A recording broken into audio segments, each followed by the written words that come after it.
Welcome back. The Biden administration can find some bipartisan agreement in at least one area as it takes office. The Trump administration continued some acquisition policies the Obama administration started, and the Obama team ran with some of the Bush administration policies. Jim Williams is partner at Schambach Williams Consulting, former acting administrator of the General Services Administration. Jim, welcome. It's good to see you again. You point me to category management in particular. What could or what should the Biden team do there? Well, I think with their plans under the Build Back Better, which is to look at helping small business, women-owned, service-disabled business, veteran business, even Native American, Native Indian, I really think the category management really, in a way, corrals spending, gives you a good handle on where you're spending the money, and for all the efforts they want to do to reinvest in small business, help America, and even their climate change green agenda. The way to do that is to leverage the spending categories that you have in managing spending, to spend under management. So I think category management is a perfect vehicle to continue to help them implement the policies that they want to do. Where's category management now compared to where it was 4 years ago, Jim? I think it's made great strides. I give a lot of credit to the agencies for adopting this. I know it's very big at almost every agency I talk to.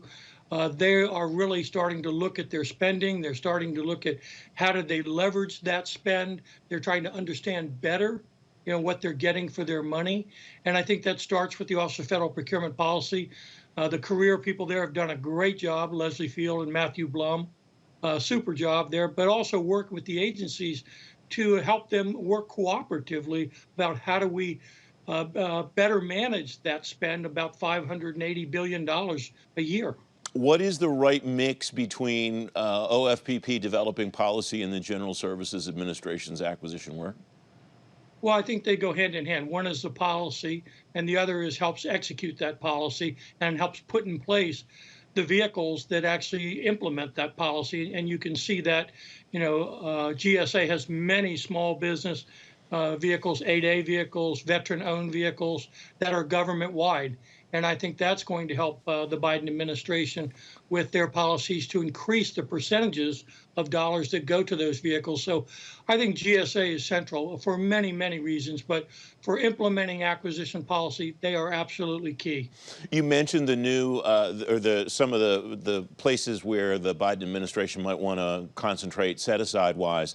We're seeing a lot of those organizations or a lot of those categories that are being set aside in the new Polaris contract that just hit the street. I mentioned that earlier in the headlines today. Is that something we should expect to see more of, big vehicles like Polaris, to help these particular groups of people, categories of businesses, to be able to do business with the government easier, Jim? I think without question, you're going to see it on the big vehicles. You're going to see it on every contract looking at subcontracting goals. I mean, I think when you look at the big vehicles, that's a lot of the task order, delivery order dollars.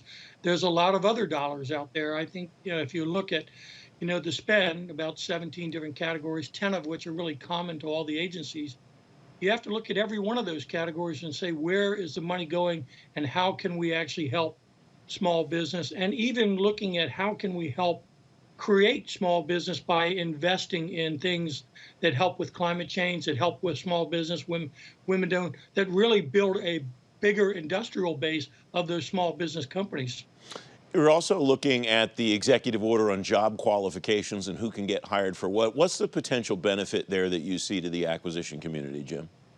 Well, I think that if most people aren't familiar with that, but late in June, the president signed an executive order for federal hiring that said we should stop requiring college degrees where it's not appropriate.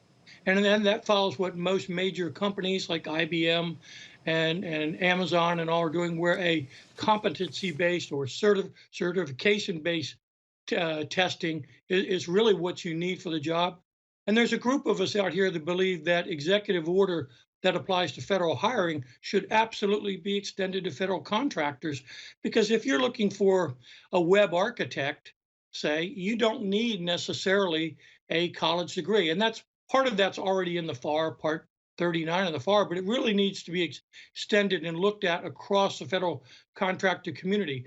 If you think about the pandemic, it has hit non-college degree persons much, much worse than it has college degree persons.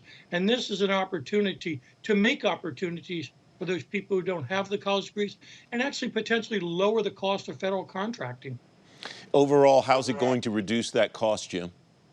Well, if you think about, having to cover the cost of a 4-year college degree versus having to pay somebody who has the right certifications from, say, Google or Amazon or some other job where you really didn't need to pay the cost of the hourly rate for that 4-year college degree. That's going to lower the cost, but still get you people of a competency based, merit base that are qualified to do the job. So I think that will lower the cost of federal contracting while still helping the mission in every federal agency. And I know in our group we have people from the intelligence community. They are having trouble finding people.